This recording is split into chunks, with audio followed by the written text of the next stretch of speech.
Hello and welcome to episode 25, a very special episode of Champion the Gamer. I'm delighted to be joined by Josh Brown. How are you, Josh? I'm doing well. I'm hot off a bunch of podcast recordings this morning, so I'm sorry if I'm mangling my words a little bit, but I'm excited to be here. How are you doing?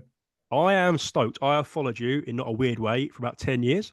And so I'm excited to get into conversation with you because this has been one I've wanted to do for a very long time. You work at Whatculture right now. How's that all going?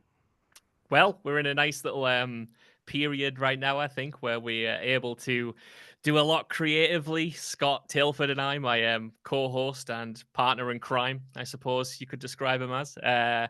So yeah, it's quite nice. I feel like, especially with the podcasts, we're in a nice. I don't want to overegg it. I think they're good episodes, but I think that as they get longer and as we get more confident with them, I'm pleased where everything's at currently, but everything's changing in the world of content creation. So who knows how long that will last for. But you've been doing it now for how long? I just actually had my 10-year anniversary for writing for the website, and I submitted my first article February 2015, and then was a full-time employee at the end of 2017, September 2017. So I've been full-time for nearly 8 years, and I guess involved in some way for the past 10, which is sort of crazy to to think about when you condense it down like that. But you got to remember when you started doing it, it wasn't really that much of I wouldn't say a career path, but you must feel good about forging that for yourself now where you are because you've come a very long way, right? You've been in and out of it a little bit. You've come back to it.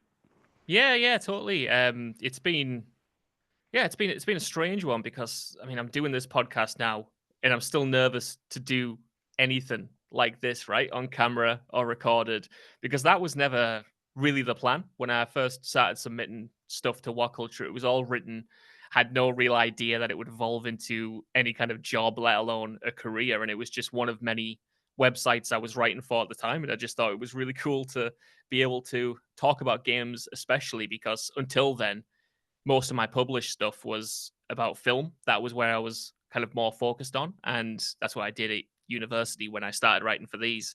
But yeah, that's just sort of been a lot of luck, a lot of happy accidents to end up with an on-camera role. Which, if you told me 10 years ago that's where it would end up, I'd have probably said, "No, I don't really want to do that. I don't really have any interest in that." But it's funny how life works sometimes, I suppose.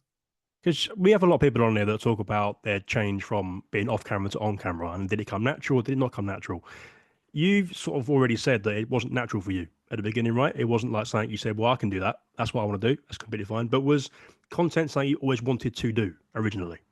I think so, in some form. When I was, when I was much younger and I was going into university, I always wanted to direct films. I wanted to be behind the camera, and that's what I did for the longest time, just recreationally in those films that I was making or in that content that I was creating back then. I never starred in it. It was never me. It was always me roping in other people. I had just no interest in that side of it. I was much more comfortable putting stuff together or writing something.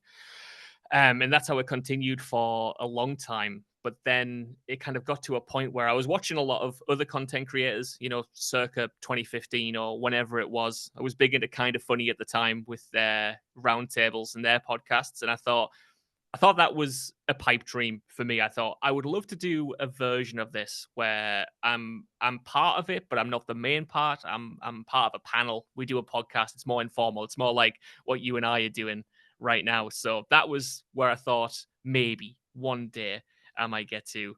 And then after a while, I don't know. It sort of made more sense to, if I was writing something for someone else, I kind of thought, well, why don't I just do it?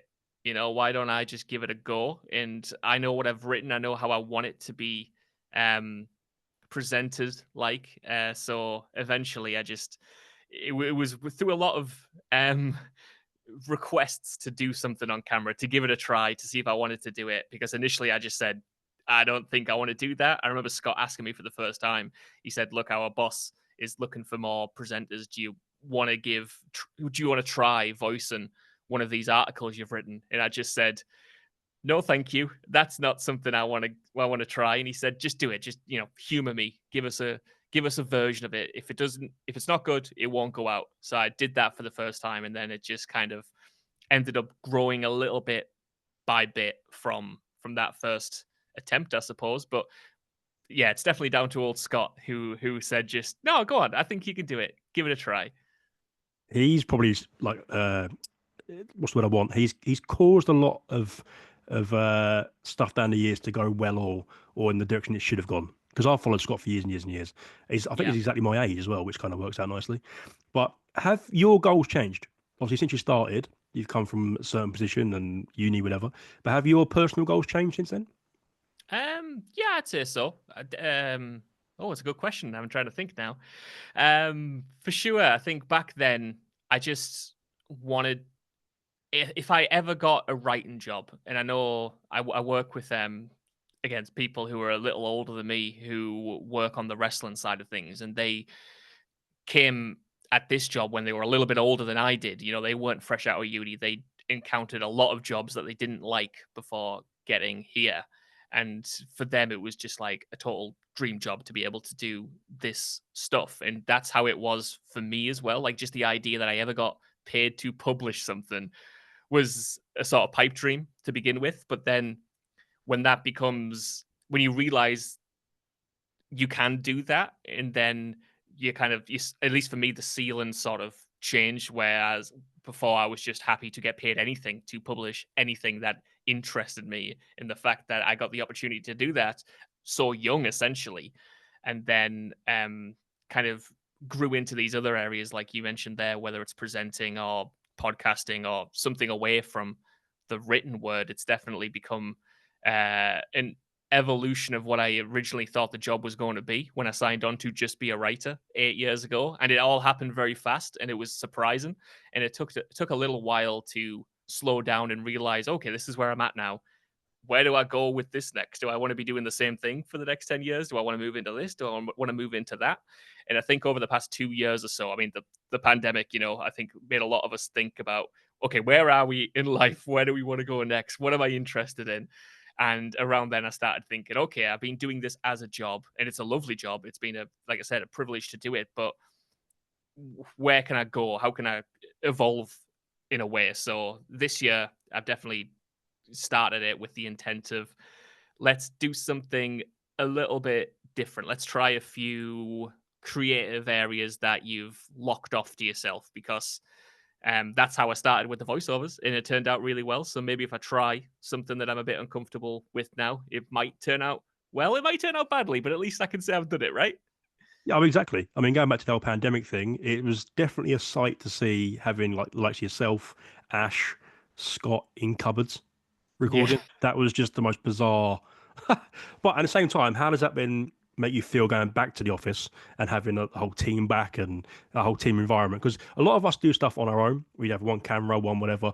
And so to see people that work in teams a lot, you do a podcast together, you do whatever it is, right? How is that dynamic different to what you wanted to do originally? Yeah, kind of very much so, because like I said, I used to like enjoy being behind the screen and enjoy filming stuff and editing it together and tinkering away with it that way. But then I sort of fell in love with that group dynamic when we were in the old office, and we would do Chatty Faces, which is a series we did where we all got together in one room and we were interviewing one person at a time, but everyone was kind of engaged with it, and it had that great, in my opinion, like group dynamic. And it was nice to kind of go with the flow a little bit, because I'm very, when I was doing, my writing back in the day, or my making those short films or doing my university work, I was a bit of a nightmare to collaborate with, because I wanted everything in a very particular way.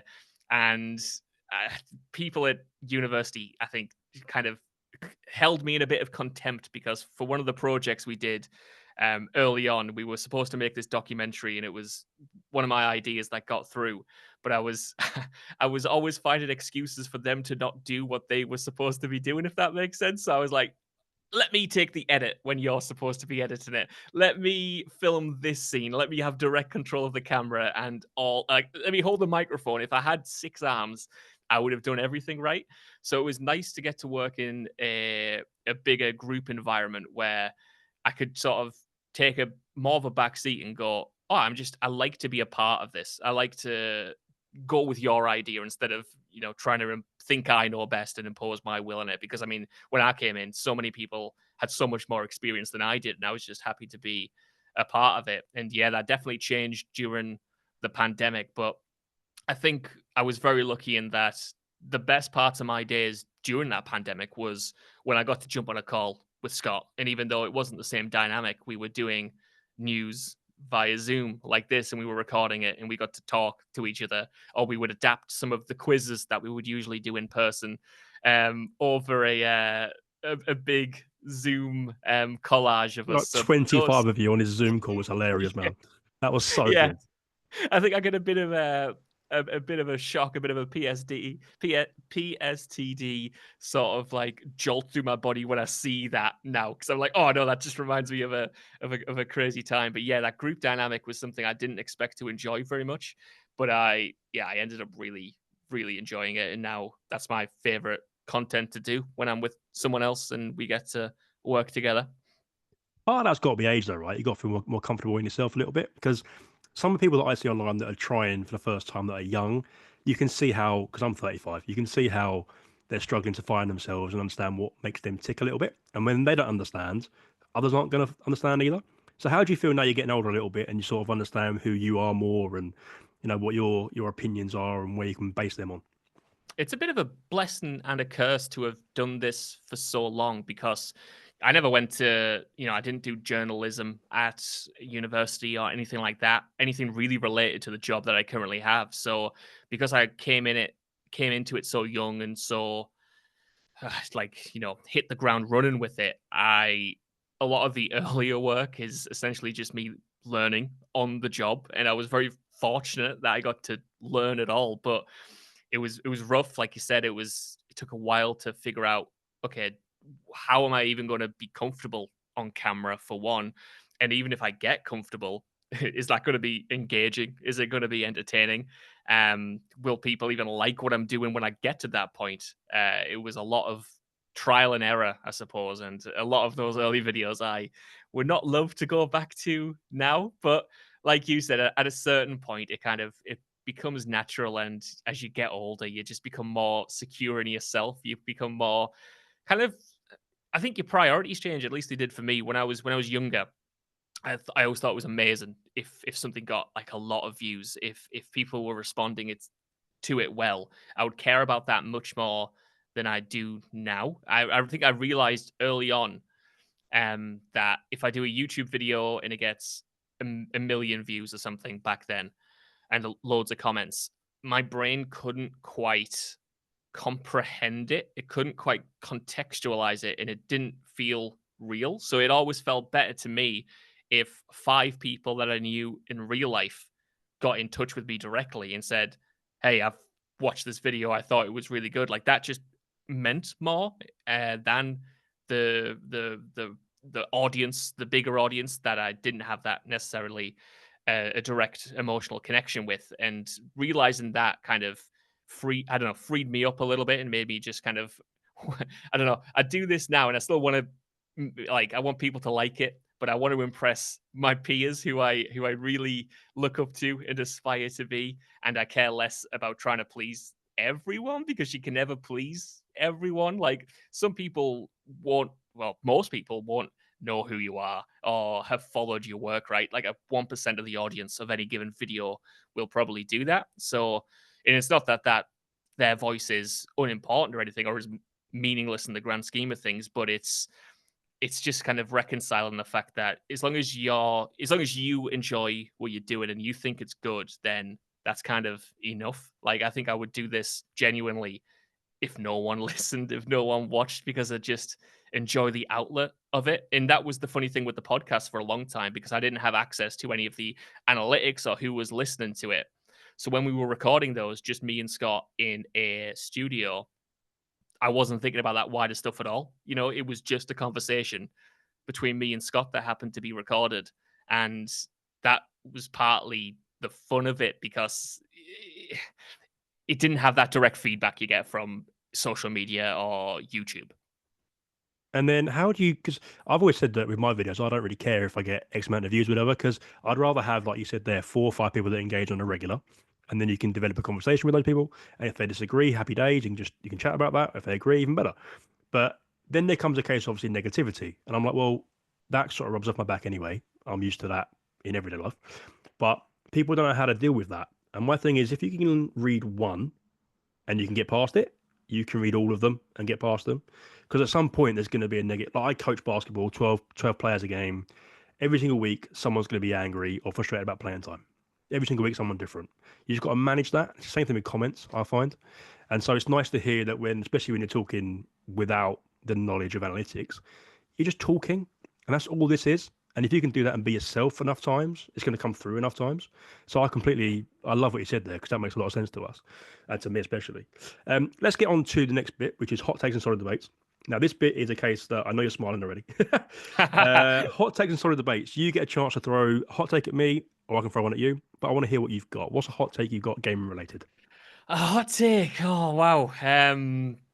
Okay, I think like the current one is Avowed. And speaking of, not negative comments, but getting people who disagree with you, I've had that a lot recently because Avowed, the latest Obsidian game, a lovely big open world RPG that is, I found, really satisfying in bursts. But as I got to the end of that game, it left such a sour taste in my mouth because of the repetition of it. And like I said, we were doing a podcast just before I jumped on this call, and we got a great comment from someone on Spotify who made me view it in a different way because they said, like, I'm very, very busy at the moment. I only be every other night to play something, and Avowed is scratching the itch of it because it is kind of so bite-sized and it's giving you that dopamine hit over and over again, and it's immediate and it's reliable.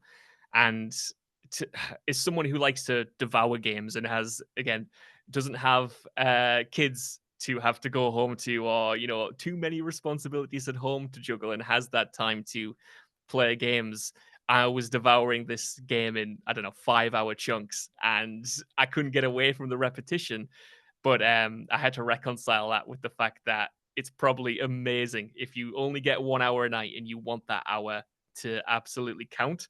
But that's maybe the hottest take I've got at the moment, that game is just disappointing and not quite as good as I wanted it to be. But what more do you want out of it, though? Um, it sounds maybe greedy, but previous Obsidian games have been not as technically competent. They haven't been as polished. They haven't been as solid foundationally in many ways. My favorite game of all time is Fallout New Vegas, which they made, and even I, as the game's biggest fan, understands that the game was rushed. It's got bugs, it's got glitches. It was too ambitious for its own good.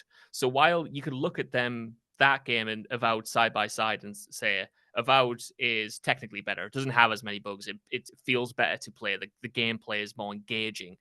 It's more complete overall. I just find that Avowed is sort of lacking the ambition that Fallout New Vegas or even an Alpha Protocol had, where it felt like it was grasping for something deeper and it was grasping for something a bit more engaging overall from a story perspective and a player perspective. And I don't know, for me personally, I'd always take flawed ambition over something well done that's a little safer.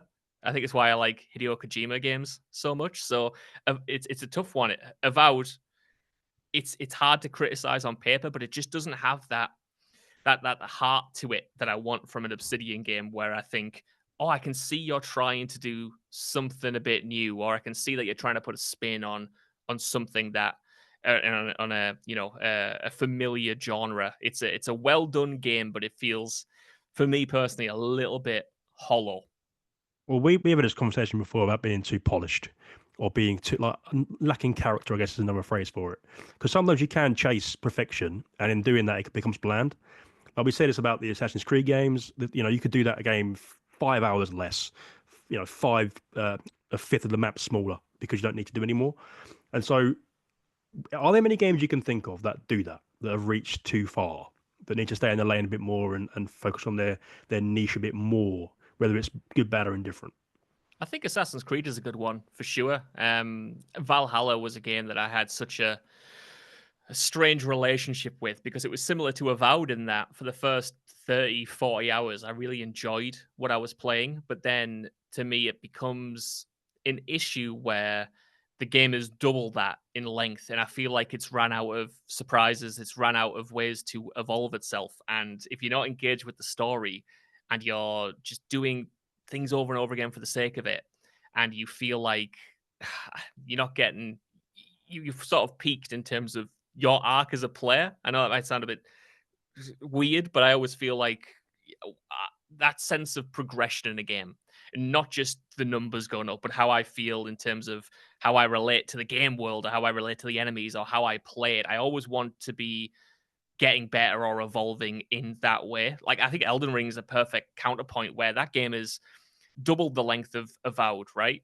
But it doesn't feel as much of a slog or as repetitious because it's throwing you these absolutely gorgeous dungeons that are hidden in the game 80 hours in that you didn't expect to see. And every single time you think that game is going to run out of steam, it sort of plays a card that you didn't even know it was holding. And you think, wow, okay, I can't wait to jump back in and play a little bit more. Whereas I think what you said when I first started on this terribly long soliloquy was like you've seen all the cards that an Assassin's Creed has to play 5 hours in, and they might be great cards, but you want a different deck. I don't know where this analogy is going, but you want a different deck at a certain point. So you want a Balatro? No, it's no, because I made this point about, and it's a bit of a weird tangent, but like The Last of Us Part Two, right? I played The Last of Us Part One at the start of this year for the first time ever. Absolutely loved it. Thought the game was perfectly paced, perfect length, everything. Jumped straight into Part Two, and it just seems so fluffy and so long for no reason. I would have loved it to be this streamlined, like the first one was. I don't need the Abbey open section. I don't need that. I don't need the initial open section. Just give me the streamlined sections of it. And so I'm wondering if games might try and veer more towards that. Let's focus on what we're good at, and then can we verify those enough over a short enough time, make it long enough to worry about it, if that makes sense. Yeah. Um, but while you're here, though, I do have a question because I've made this point in the podcast previously about the Pokemon series. I know you're a Digimon fan, which we can get into if you want to. But so you're not a massive Pokemon fan, are you? Or are you? No, I'm not. To my sins, I've tried a few times, but never quite gotten into it. Now, the reason I bring this up is because my hot take for Pokemon is that it would bring more fans, especially now for ones that are adults, if you released it as a horror version in some fashion. Would a horror Pokemon game work, in your opinion? Yeah, I think you could do that. I think Pokemon as a universe, as an IP, I know it's easy for me to say as a non-fan. I just think it is more malleable. I think it can do interesting things within it and adapt it to other genres and have a fun time with it. Like you can do a horror version of Pokemon that doesn't have to be full of gore or full of swears or completely, erase the all ages appeal of it. You can just do it in a sort of even like I don't even like the series, but a Five Nights at Freddy's way, right? There's a way to take a spin on that franchise and do it in a fun and unique and new way. Because I don't know, you're I imagine a much bigger Pokemon fan than I am, but it's got to be you got to feel like there's a bit of untapped potential there in Yeah, terms of the games you're getting. 1,000,000%. I've said that we're with nearly 30 years into Pokemon now. They're largely the same games. Because someone said about it's a kids thing. Yeah, but so was Marvel. And Marvel released What If. That's not a problem. Exactly. You can Yeah. you can market anything to an audience or to a different audience. You could bring in the 30 to 60-year-olds. That's just Yeah. something to do. Um, but I'm glad you mentioned that. I've got someone in my corner. Really, really appreciate that. We move on to coaches' questions. My chance to throw out two or three or four, depending on time, of my infamous coaches' questions on my page. Kind of a chatty faces style. You'll see what I mean in a minute. Okay, so Josh, number one, my friend, is what is one thing gaming is missing? Oh, great question. I think gaming is missing right now. You know how in films you've got specific directors that you follow, and you've got specific studios that you might like. You might like A24. There's a style that you get out of them. I think that video games, they're way more collaborative. They take way more people to produce. There's not really the opportunity to have one person at the helm and you follow their work and see what they do next. But I do think we're in a bit of a situation right now where a lot of studios are known for one franchise. And I think that's a bit of a shame. You had Xbox literally naming some of their new studios after the franchise that they were going to be working on, whether it was 343 or the Coalition or whatever. And I think it's a shame to fully go down the route of having studios become franchise factories, where I think the great thing about Naughty Dog, for instance, it doesn't matter who's directing those games, whether it's Neil Druckmann or Amy Hennig on Uncharted back in the day, but I like Naughty Dog because it constantly produces new stuff, and they have a style that you can follow. And obviously, there are themes and gameplay styles that you expect to see from a Naughty Dog game, but they can jump from Jack and Daxter to Uncharted to The Last of Us to Intergalactic coming up. But if you like, say, an Ubisoft games often follow the same formula, but also when they try to do something different, like when it's from the creators of Assassin's Creed, it doesn't feel like they're really spreading their wings, pardon the pun. And I'm not excited because it's the people who worked on this Assassin's Creed game and they're getting the chance to do something else. 9 times out of 10, they're going to make another game in the Ubisoft mold with the same formula and just like a different skin over the top. So I think that kind of studio identity I'd like to see return, and for studios to be able to flex their muscles a little bit and not be confined or limited to specific franchises. If that makes any sense at all. No, it does. I was just thinking about the sort of future in terms of especially console gaming, because obviously Game Pass is obviously still massive, but we don't know what Xbox is going to look like in the next 10 years. And does the console, I don't know what the phrase is, if we lose consoles, more home consoles, does that affect studios in that way, or do you think that makes them think there's a more online library to attack? We can sort of corner this corner of the market on the. How does that all work for you? Can you see studios doing that or not? I think I think we're at a situation now whether you're releasing on mobile or if you're releasing on console, if you're releasing exclusively on PC, the barrier for success is so high, and I think that's leading to a lot of safe bets. Because if something like we talk about this a lot on the podcast, but you look at the increase in budget from something like Spider-Man 1 to Spider-Man 2 or Horizon Zero Dawn to Horizon Forbidden West, right? Horizon Forbidden West is $50 million to produce, and Horizon Zero Dawn is $50 million to produce, and Forbidden West is $200 million to produce. Right, the growth there is exponential, and I just think if gaming generally trends in that direction, you're gonna just see people not willing to take a risk because there's so much to lose. And I think when you get even to the mobile space, that used to, I mean, I'm not saying the mobile space was ever great, but even the developers in that space are having to limit what they can and can't produce. Like Call of Duty Warzone comes out on mobile and it does incredibly well, but because it doesn't do as well as the previous Call of Duty game, then it's deemed a success and it's shut down and the developers are taken off it. And if I always think if like those big franchises can't work or can't justify themselves, um, or have the potential to lose this much money, it's not great for creativity in an industry where you want new stuff. Because if a what would used to be a guaranteed sequel becomes a risk, we're in trouble, and you're never going to see anyone green light new stuff, which is a shame. All right. So, what is a game mechanic that blew you away the first time you used it? The the Nemesis system, I know that's a bit overdone. The Nemesis system absolutely rocked my world back in the day. It sounds dumb, but I remember watching the gameplay trailer for Uncharted 4 when that was first shown off its mechanics. And there's a bit where Nathan Drake gets a winch from a Jeep and he goes up to a tree to tie it on. And in any other video game, you'd press triangle and the animation would play out and he would attach it to the tree.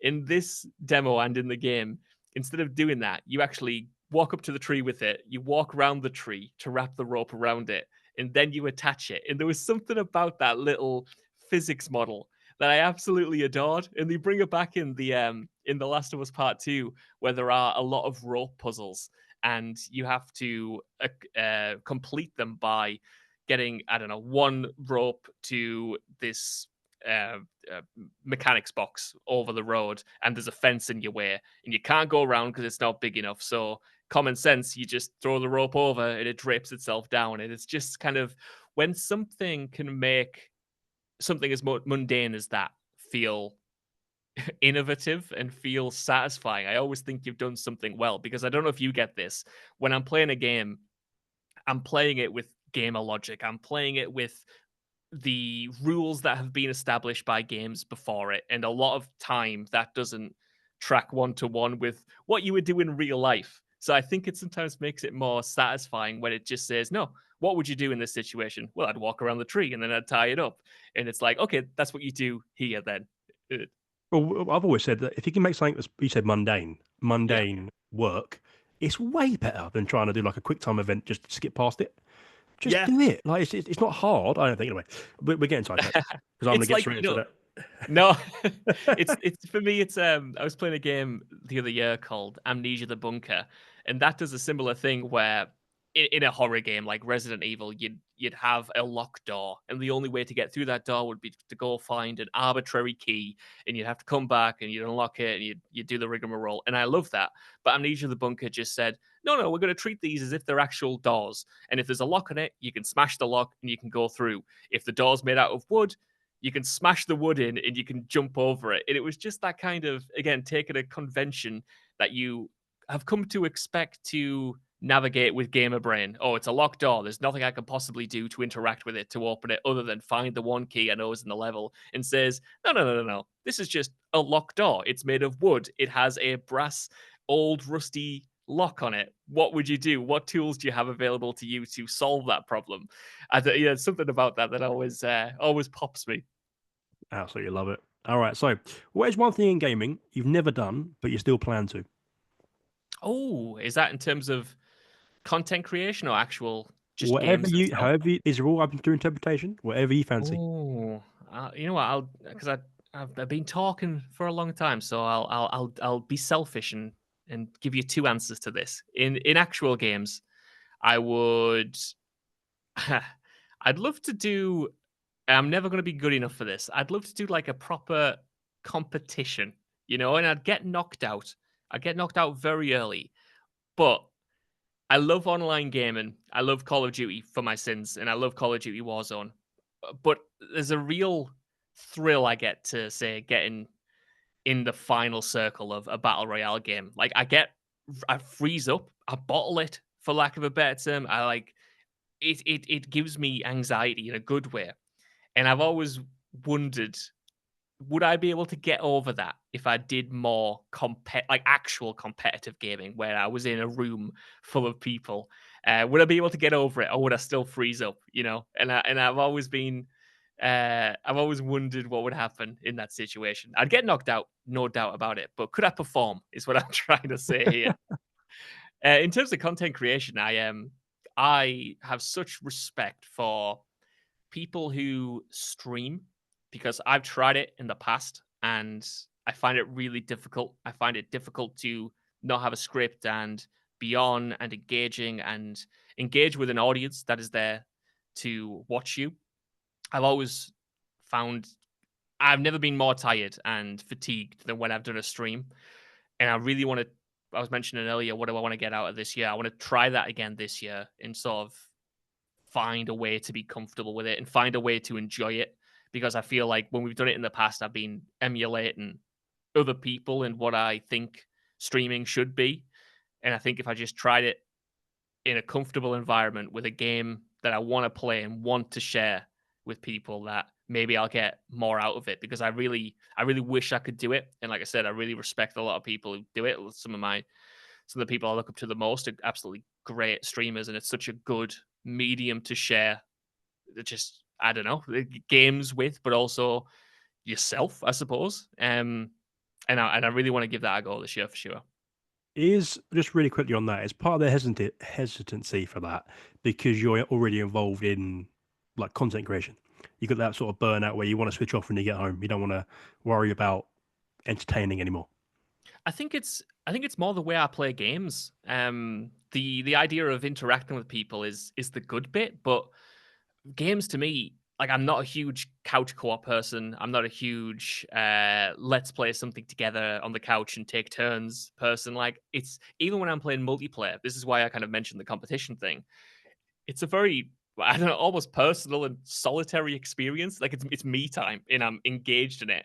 And I'm also aware that I probably don't play games in a very entertaining way from the outside. Like I'm a completionist. I'm looking for all the loot. I'm staring at the floor half the time, just trying to pick everything up. So I always worry about that not being fun to watch anywhere. And just multitasking also makes me bad at games. So it's kind of more what do I want to get out of gaming and what does playing a game even mean to me and do I want to share that because I wouldn't want to play like if I played The Last of Us Part 2 for the first time. Like the idea of doing that on stream it doesn't appeal to me personally. I know why it does to others, but to me it's like no, it's a me thing, you know. I want to experience this just on my own for the first time through anyway.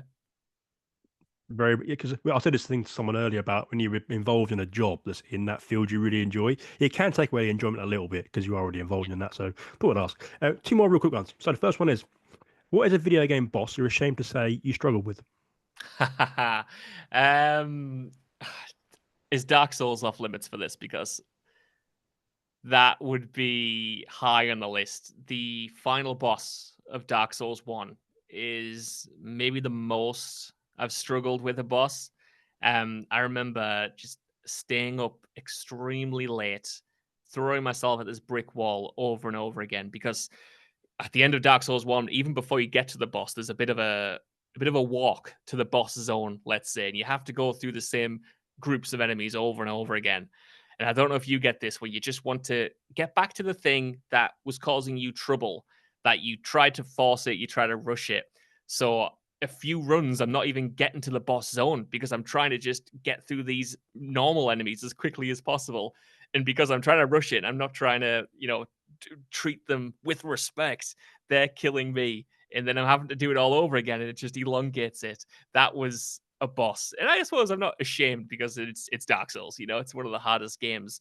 But I was not playing well when I was fighting that boss at all. All right. So, last one there, my friend, is how has gaming, again, open to complete interpretation, but how has gaming helped you? Um, I think gaming has helped me. We haven't really talked about it here, but I've had a few off periods in the career, especially where I just wasn't very doing very well mentally. So I had to kind of disengage from it. And I always find that gaming, single player games, multiplayer games, they're the thing, they're the hobby that I can engage with. And it's not necessarily for a distraction, it's not to escape problems in life, but it's it's the thing that activates every part of my brain, if that makes sense. And when I'm playing something, it is occupying all my time. It's occupying all my thoughts, even. And to be engaged with something to that extent, I find really rare in my professional, personal life. Like if I'm writing a script, I'll be thinking of five other scripts that I also want to do. And I have a little bit of trouble finishing projects because I'm moving on to the next project or thinking about something else that I want to do instead. Whereas I think there's something about the joy of playing a game, no matter what it is, that it requires you, even if it's the simplest game, it kind of requires you to be all in and fully immersed and fully engaged. And I think that's helped a lot just for me to, I don't know, allow me to have that outlet, but also, center myself in that way. No, I liked what because we had a guy called Poetic Surge Gaming on, and he said actually he takes extended breaks from gaming. And I make the wrestling analogy: like if you're there 24/7, it's burnout style. But if you take regular breaks that you can kind of just put there regularly, it's quite good for the psyche. And he said when he comes Yeah. back to gaming, it completely refocuses him, whether it's his work or whatever it is, like his home life. It's just complete rebalancing because he's had that break. He can relax a little bit and he can compartmentalize what he's doing at one time. So it's nice to hear people can do that, I think, because you can, whether you love it or not, you completely overrun yourself on it. Oh yeah, 100%. I mean, you mentioned before, like, has the job ever, just altered the way I think about it? Do I not want to do the content after work? And I mean, that's definitely a thing if you work in content creation. I was talking to someone. I went to an event a few weeks ago, and I got talking to someone who does a lot of TikTok content, and they were saying, they are doing so much content, they don't even get to play games much anymore. And I definitely sympathize with that because I've tried to avoid that massively. Because when, again, I mean, it's a great job being able to do this, but it does it's funny how quickly it feels like a job, especially when you're having to hit targets or do whatever it is. Like it's a job at the end of the day. And during the pandemic, especially when so much was going on, you're only thinking of it as a job. The scripts come in, you write a script, you do a voiceover, you get the video out. You're not thinking about necessarily the creative aspect of it or why you got into it to begin with. So I think there's a balance to be found there that can be difficult to get to, where y- you want to be playing stuff for the reason you were playing it before content creation was ever a thing. And I think that is something that can be really difficult to balance, because even when you love your job, you're playing something in the back of your mind thinking, oh, this would make for a good video in this way, or I could talk about this element and extract it. And I think you do your best work when you're able to let a game wash over you for the first time, and then you have the ideas after the fact. You think, oh, I didn't even expect to play this game to be able to talk about it or to make a video on it, but now I feel inspired to make those videos because I got something from the game, like, organically and naturally. So I think that that took me ages to figure out, because I sort of became resentful of it a little bit, where I thought, well, it became homework, where I didn't want to play something, or I felt like I was playing something for work, which is a strange mindset to get in. And obviously, now that we're on this sort of subject, we move on to creator spotlight. Now, typically, this is a chance for the person in front of me to shout out either creators or the type of creators they really enjoy. But what is, as someone that works in content, especially, what is the type of content you consume regularly, and why do you like? Why do you like it? I go for pretty much anything that isn't like the stuff I do, because it's nice to have a break for one. But I always wanted, and we the model that we have here is focused on different kinds of videos. But if I could do anything, I always would like to have the time to do big, chunky, 3 hour plus deep dives on specific franchises or specific games. So that's the kind of stuff that I consume in my spare time, whether it's Jacob Geller does some excellent kind of 30 to 45-minute video essays on games. Noah Caldwell Gervais is one of my favorite, because he often will drop like a 9 hour video covering every single Fallout game, and yet it has such quality to the writing, and makes you think about those games that you might have played a million times before in new ways, and brings new perspectives and new critiques to the forefront, that those extended deeper dives into games from creators like Noel Caldwell Gervais is definitely something that I gravitate towards. But I also love, I also love streams. Like, I mean, I can't finish this podcast without shouting out Ash Millman, who I used to work with and I'm great friends with. I mean, her streams are great. Her essays are great. She's just great. She's really good at what she does. But I also watch a lot of Call of Duty content creators, and I like throwing them on to just chill. I think it's nice to just feel like someone's there in the room with you, which is kind of weird sometimes. But throw on a stream, it doesn't have to be all that engaging, really. I like to watch people play a game that I'm interested in at a level much higher than what I can produce. So yeah, kind of, there's no real middle ground. It's either like live streams or these intensely researched 5 hour videos. And then flip that. And again, in a create a spotlight, flip it onto you. Sell yourself a little bit. Say about what you do well, why people should have a look at you and what culture. Sell what culture to everybody, because please do that. But yeah, just have a bit of a chat about yourself for a minute. Well, I think what we do best is definitely the Whatculture Gaming podcast, which you can find on pretty much every podcast service. We do 3 episodes a week. One is on a Monday, usually called The Wind Up, where me and Scott, we talk about what we've been playing. We kind of wind people up for the week and cover news stories from the weekend. We have a main podcast that goes out on Wednesday, which is often a news roundup or something a bit more timeless, a discussion point. And then we have the UBP on a Friday, which is all community driven, where we answer questions that we get from the community. And that's maybe the funnest one to do because you never know what you're going to get. It might not be about gaming, it might be about lifestyle, it might be about what sandwiches you prefer. And I think what Scott and I do well is that, and this is not me putting Scott down. Scott's one of the most intelligent men I know, but I think there's a lot of people who can talk about games, probably at a level much higher than I can. But I think when me and Scott get in a room, we have such good chemistry because, like we said, it's almost like the camera's not there when we'd be having those conversations anyway. So I think it's a good place if you want to if you want to hang out. I think we've got a good hangout vibe going on with the podcast. So I would definitely recommend people check that out. I think that's probably the best thing we do. And then if you want to, you can go over to the YouTube channel and dabble over there where we have news and lists and editorials from a whole bunch of other excellent creators as well that work for the channel. You mentioned Ash just now, and my brain went back to that lockdown quiz of wrestling. I don't know if he was involved in that or not. And she Yeah. hosted that and had no clue what she was doing. So, the name, what did she call him? Was it Steven Stone Cold Austin or Yeah. something that lives in office law? Absolutely, since that video. Oh, we can't get into office law, mate, because I've got a picture of you as Sonic on your head. No, because my whole thing with the whole what culture like vibe, I've always gravitated towards it because it is that it's a conversation you've put online. Yes, there's like opinion pieces. Yes, there's like news articles and listicles and everything, but the group as a whole has always felt like a little friendship family type thing, and that's kind Yeah, of rare to find. And the podcast you and Scott do, you get Jules on from now and then, you get James does some. There's loads, right? Jess does some. yeah. There's a real vibe to them that you don't really find elsewhere unless you hunt for it really deeply. So that should be really credited.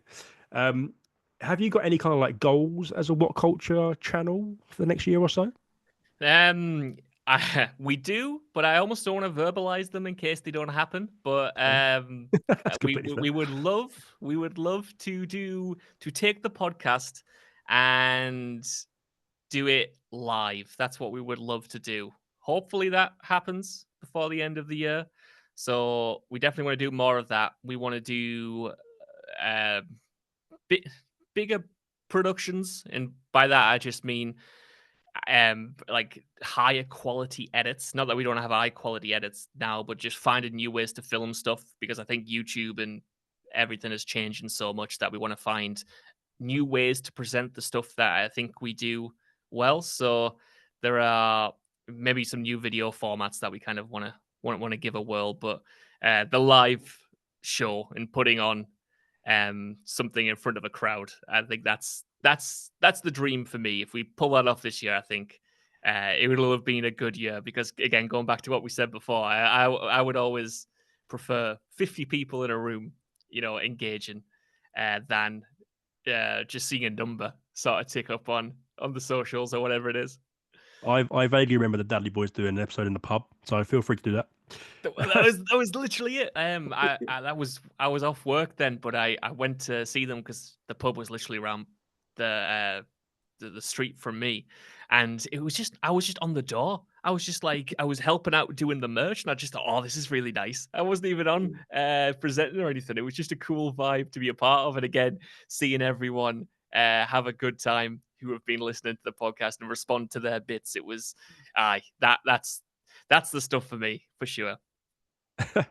Now we've so what this has been an absolute joy, Josh. I've again, not in a weird way, followed you for about 10 years and interacted every now and then on Twitter and whatever. But to actually have a face-to-face conversation is an absolute blessing. Is there anything you want to finish with? Just thank you for having me on. I think the work you're doing is sensational stuff, and I'm always jealous and envious when I come on a podcast like this and everyone is better than I am. So congratulations for that. I really wouldn't go that far, Josh, mate. Come on. No, no, Come no, on now. no, it really is great. I'm looking forward to. I am looking forward to listening to more because the podcasts that I've listened to have been absolutely spot on, and I will be hounding you for TikTok tips. So enjoy that to I'm come. I'm always there. I'm always there. And if you've got any for me, please feel free to share them because I need them. No, Josh, absolute blessing, my friend. I'll let you go have your food, let you go have your lunch, and get back to work. This has been amazing. It's been episode 25 of Champion the Gamer. I'll catch everyone on the next one.